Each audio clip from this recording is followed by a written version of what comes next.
തൽസമയത്തിനാക്ഷേപത്താൽ മത്സരമൊന്നു നടന്നില്ലേ?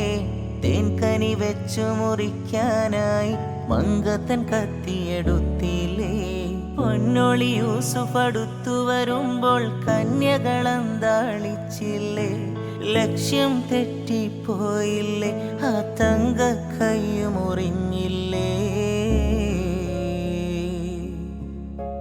അസർമുല്ല മണം വീശും കാറ്റേ വന്ന് മിസ്റിന്റെ കഥ പറഞ്ഞാട്ടേ.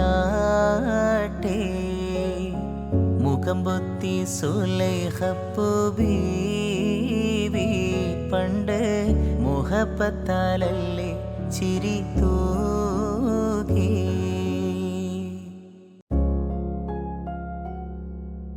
തൽസമയത്തിനാക്ഷേപത്താൽ മത്സരമൊന്നു നടന്നില്ലേ? തേൻകനി വെച്ചു മുറിക്കാനായി മങ്കത്തൻ കത്തിയെടുത്തില്ലേ? പൊന്നൊളി യൂസുഫ് അടുത്തു വരുമ്പോൾ കന്യകളന്താളിച്ചില്ലേ? ലക്ഷ്യം തെറ്റിപ്പോയില്ലേ? ആ തങ്ക കയ്യു മുറിഞ്ഞില്ലേ? അസർമുല്ല മണം വീശും കാറ്റേ വന്ന് മിസ്റിന്റെ കഥ പറഞ്ഞാട്ടേ. മുഖം പൊത്തി സുലൈഖപ്പു ബീവി പണ്ട് മുഹബത്താലല്ലേ ചിരി തൂ